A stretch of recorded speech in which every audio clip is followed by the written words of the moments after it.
This tutorial is designed to show you some of the more advanced settings in Word that will allow you to keep your formatting tight, but also put in the right elements to ensure that you can auto-generate the table of contents at the start of your template in case you need a refresher on how to do that. So when you open up a Word document, I've already changed it to Times New Roman and 12 just for the sake of convenience. You generally start typing your contents.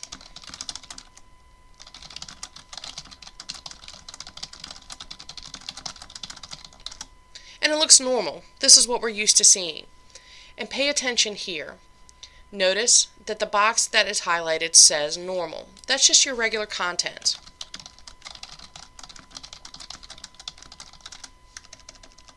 There we go. But what happens when I need to put in a header? Well, this is the first thing on our page, so we're going to call it an introduction. But if you know anything about the way the template is set up, if you've reviewed it, you know that we don't want it to look just like that text. So this is where these styles become important in Word. Because it's your first header and it's your major header, you're going to check heading 1 after you have highlighted that text. But notice what Word did. It changed the font, it changed the color, and we like to keep things consistent. So the first thing I'm going to do is go back, highlight, choose Times New Roman since that's the text that I've used. And I don't want it in blue, I want it in black. And I want it in bold. And I want it in all caps. And I like to give my A-level heads a little bit of a standout. So if you choose this box here and bottom border, that's how you get that line all the way across. Well, that looks great. And notice when I click here, it pops to heading 1. And when I come back down into my contents, it goes to normal. But now I need a subheading. So maybe I call it background. And I want it to stand out because it's a heading, but I don't want it to be exactly like my major heading because this is sub-contents to introduction. So I'm going to go up and choose heading 2. And you would do them in order. But again, we're back to a different font. We can change all those things. And maybe we want this one all caps and bold. We just don't want to give it a line. We want it to look just a little bit different than the A level so that your eye sees these are different types of headers for us. This is the major information. This is the first bout of sub information. So you type up a paragraph or two and now you want to go to current situation. Well, we could go back through all those steps again, or we could do something much easier. Find in the document what you want your text to look like. Highlight it. So here I'm highlighting background. Go up to this little gadget here. It looks like a brush. It's called your Format Painter. Click there. And when you come back into the document, notice that your cursor now has a brush next to it. Find what it is in the document that you want to look like this and simply highlight it. And Word did all the hard work for you. So now I can come here, but oops, look. My text looks like my header. You don't want that. But you can go right back up to the normal, highlight any of that sentence, Format Painter, and it'll take it all down for you. And that's the simplest way to go in and do all of that formatting. So if you're working in the template and you notice something isn't reflecting the way that I have it set up, just simply go into the document, find the way you want it to look, highlight it, use your Format Painter, and then highlight the text you want to change. This is great, but now we have a problem because we want to insert, let's say, a new cover page for Appendix B. So here we are, you've done bibliography, and we want it to look just like that on that second page. This isn't your cover page, it's the page where your sources actually are listed. So we did that. And you can always just go right here and click. But then remember, you're going to have to change all of this back to whatever you have it set as. Sources, go here. Or we could simply highlight, use your Format Painter, come back. So we've done our sources. Now we need to insert a second cover page for your Appendix B. Now most people are going to want to come here and do this. Page break,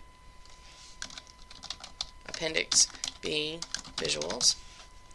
Then you could come right back up. That's an A level. Highlight it.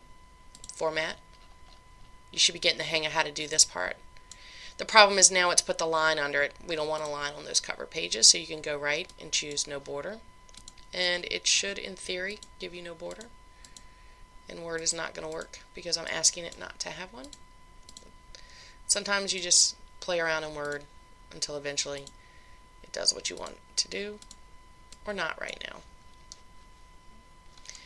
Pretend that the line isn't here, just for the sake of this conversation. And what we want to do, unfortunately, is we want to take this and center it in the page. We also want to center it in the middle.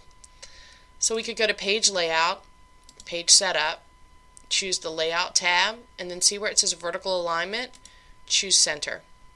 So now you don't have to guess where it goes. Word automatically does it for you.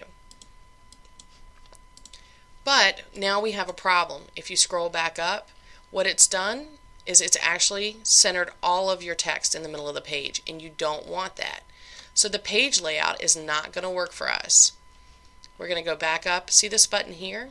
It shows you where all the different breaks are in the document. So I'm going to take this page break out, and that'll bring that up. Take that out. And we're just going to select all. We're going to go back to Page Layout, Page Setup, and we're going to choose that it goes back up to the top. Now you're like, well, that's great, Amy, but now I have a big problem because I have to make that cover page. Well, there's a very simple solution. Here, so you can see what I'm doing, you go back to, there we are, Page Layout. See where it says Breaks? You want to scroll down and choose Section Break Next Page. That allows you to change the format and layout from page to page, and so that it doesn't then modify everything before and after it, because I only want this page to be centered. So I will take it, Page Layout, Page Setup, Center. And what I have is this cover page is in the middle, but all my contents above it are still at the top where they should be. When you go now to the next page to start inserting your visuals, you want to do the exact same thing because you don't want your visuals in the middle of the page. Choose Breaks, Next Page, Home, actually Page Layout, go here, Top. Now I have to go in and I need to put my header for visuals, just like I did on the second page for bibliography, but I don't want it to look that way. So I'm going to come here to bibliography, highlight that, use my format painter, bring it on down, highlight visuals, and it reflects exactly that level heading that I want it to. So I've got all that in here. I still don't know why that line is showing up. But now I need to get that table of contents updated. I'm going to do, for the sake of this, just create a new page in front of it. Take this down so you don't have to look at that anymore. And what I'm going to do is go to References. And you'll see here there's a whole section called Table of Contents. I'm going to choose Table of Contents, Automatic Table 1. You can choose 2, whichever layout and format looks nice to you. I'm just going to choose 1.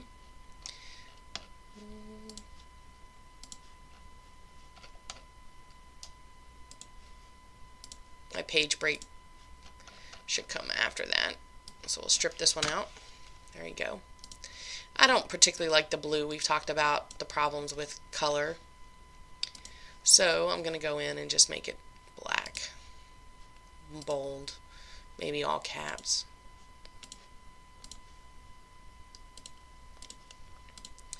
And of course Times New Roman. I forgot to change that. There you go. So we've auto-generated the table of contents. Word has automatically put in, it read that formatting. So you see your major headings are flush to the left, then your subheadings come in.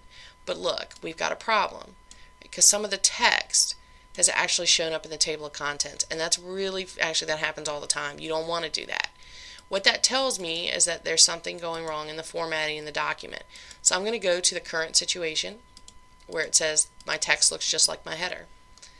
But notice that box up there, it's popped over to heading 2. If I just go back, format, and it's still picking up that, which happens all the time, you can simply do this. Highlight it, choose normal, and then just manually go in and make the changes. Okay? And we saw it again for sources. Go here. The Format Painter is not 100% all the time. It happens. We'll try it again, see if that works. If you come back up, notice there's a gray box around your table of contents.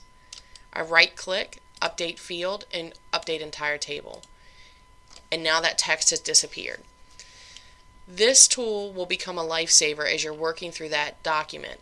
Anytime you accidentally strip out something I've done, you can simply type in what you want it to.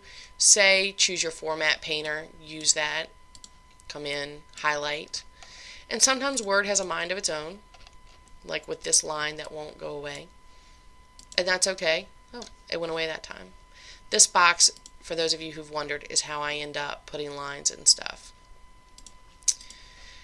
And now you also know how to insert page breaks. If you read through the comments on the right side of the document, the template that I've built for you, you will notice that I actually give you instructions on how to do most everything that I just described here. Not the formatting, but certainly the inserting the table of contents, the putting stuff vertically on the page. That content is all in there. It'll walk you through each step of that. Obviously, this is designed to work for Microsoft Word. If you're using a different